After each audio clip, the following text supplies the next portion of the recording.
c'est une Sonnet 3, donc fabriquée par Saab. Elle est de 1971. Donc c'est un véhicule qui a été construit de façon assez confidentielle, hein, il n'y a pas eu beaucoup d'exemplaires. C'est un véhicule que j'ai trouvé aux Pays-Bas. C'est un peu le deuxième marché après la Suède pour les Saab.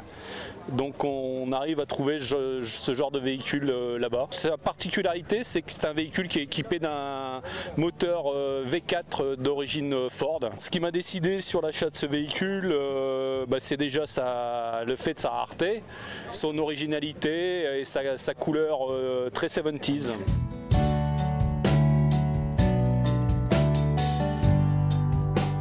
Elle est de 1956, elle est restaurée à 80%. Il reste l'intérieur à finir. C'est un modèle rare parce que c'est un modèle exportation américaine. La trappe d'essence, elle est à l'américaine sur le côté. C'est le style de la voiture, c'est exactement ce que j'ai recherché. Et Elvis, il roulait pas avec ses voitures, là, il roulait avec des vraies voitures américaines. Absolument. Mais bon, comme c'est un peu une américaine, voilà, je me contente avec ça et puis j'essaye d'avoir le look Elvis passé. Donc voilà. Et je suis un fan d'Elvis. Ça fait 7 ans que je la possède. Et ça fait 7 ans que je fais de la restauration.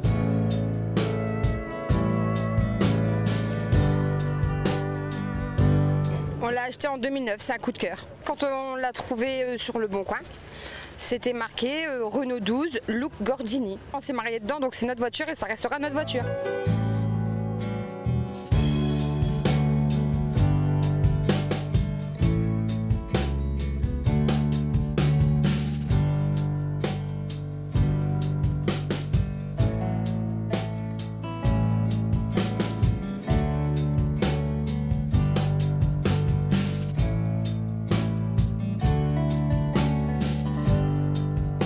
Il faut savoir que cette voiture, moi je l'ai récupérée il y a à peu près, je l'ai achetée il y a 3-4 ans.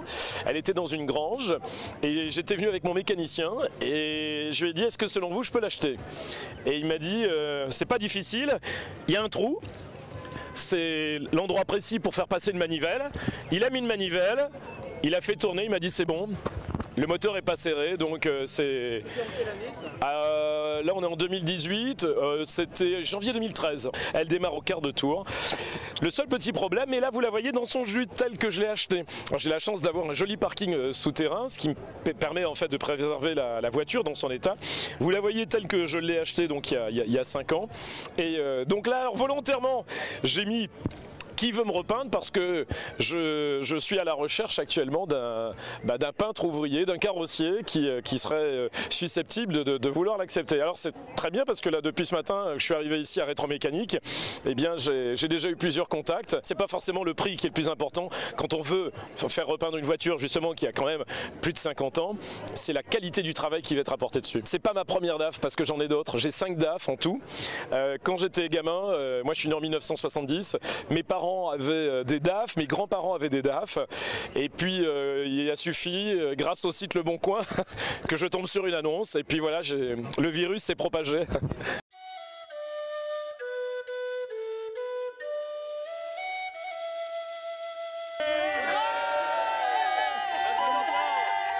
C'est un club multimarque avec des voitures, ça va de la Bugatti à la 2 chevaux, à la Triumph, à la Pantera, à la Floride, des américaines. Toutes les voitures qui sont là, la 2 chevaux, la Capri, la Fairline. Les 2 chevaux, la rouge et la berline et la camionnette, également une Floride là-bas qui est cachée, la Bugatti. On est un club de 35 adhérents avec à peu près 70 voitures. Tous les collectionneurs, on se connaît un peu, hein, tous, on a des relations avec les autres clubs systématiquement. Il y a des gars du rétromécanique qui sont des adhérents de chez nous, des anciens adhérents. Donc c'est comme ça que systématiquement on participe à toutes les manifestations de la région. C'est une Bugatti donc de type 35B, ce qui correspond à un 8 cylindres alimenté par un compresseur. on obtient, je veux dire avec tout ça, entre 140 et 160 chevaux-dînes, avec une vitesse de pointe de 210 km/h et un poids total roulant de 750 kg. Donc un poids rapport puissance exceptionnel. Elle a couru à Vichy, elle refait, je veux dire, des grands prix ou des courses de côte actuelles, quoi. Je veux dire, on la voit assez souvent sur des manifestations, je veux dire, allant ici dans la métropole ou jusqu'à 250-300 km de Lille, quoi. J'ai un ami qui s'appelle, et que tout le monde connaît sur la région de Lille, qui s'appelle Bruno Vandiès, et j'ai eu l'occasion à l'âge de 18 ans de monter dans une de ses Bugatti sur un circuit, et là j'ai eu le coup de cœur et je me suis dit c'est une auto que j'aurai un jour.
Simplement parce que c'était un cabriolet et puis c'était une anglaise.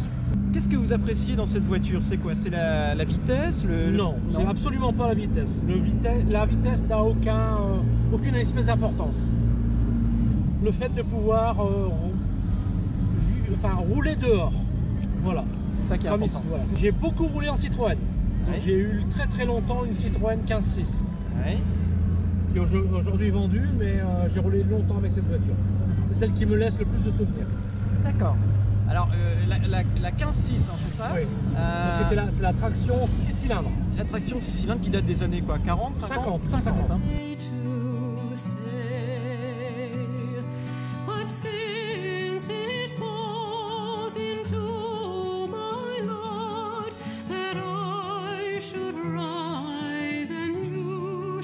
C'est une Mini qui a la particularité d'être un break bois, c'est-à-dire que la Mini, on connaît tous la petite Mini citadine, et elle a été modifiée à l'époque pour tous les usages. Donc on a des modèles en pick-up, on a des modèles en van tollé qui servaient de véhicules de société, et on a eu des modèles break familiaux.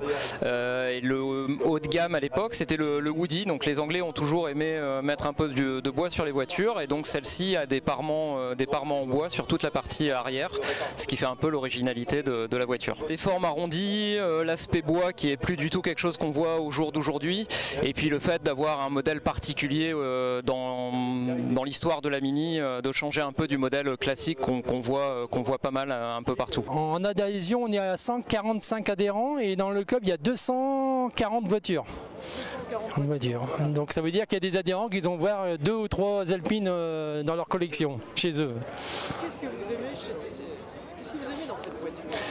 Disons que c'est le mythe des années 73, hein. C'est cette berlinette qui a gagné le champion du monde des rallyes en 73, donc c'est mythique, hein. Donc cette berlinette, il y a pas mal d'adhérents de chez nous qui ont ça, et donc c'est un collecteur qu'ils ont, qui bichonne chaque jour, hein. Bon, aujourd'hui il y en a quelques-unes, il y en a 2 présentes aujourd'hui, celle-ci est la Nacré. Alors bien évidemment, il manque la dernière née, elle va arriver après. Bien sûr. Et je suppose qu'au sein de votre club, elle sera bien représentée. Disons qu'il y a 4 commandes au niveau de notre club, il y a 4 commandes qui ont été effectuées. Donc on attend en patience, ça sera le mois d'août et mois de juillet, mois d'août. Il doit arriver chez... On présente sûrement croître à nouveau. Pour la fin d'année, je pense que les adhérents pour nous la présenter. Partager notre passion, faire découvrir cette Alpine que depuis notre club a 35 ans, on va fêter nos 35 ans cette année, donc c'est faire perdurer un petit peu cette tradition qui est ce monde alpine par le biais des clubs. Il faut savoir qu'en France, on a à peu près plus de 100 clubs en France et on partage beaucoup dans toute la France, on partage notre passion. Voilà.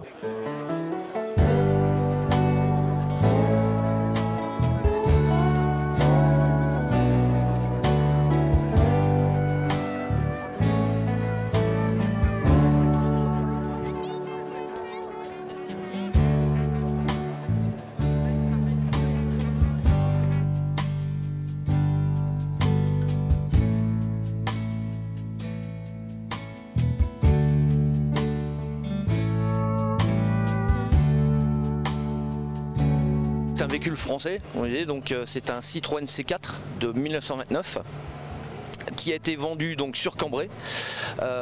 Son tout premier propriétaire est en fait un chaisier qui habitait à Ihuy, à côté de Douai. Et ce chaisier en fait l'a eu comme véhicule de fonction.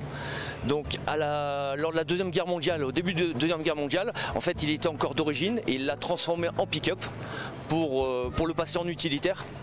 Et donc quand j'ai racheté ce véhicule qui était dans son état d'origine, mais alors vraiment usé et fatigué de partout, il était encore complet et à l'origine. L'idée c'est de trouver une base de française et quand j'ai vu l'annonce en fait de ce véhicule, je savais même pas que c'était un pick-up, je savais même pas son histoire, je connaissais rien du tout, je savais qu'il était à vendre, qu'il était à restaurer complètement, c'était tout.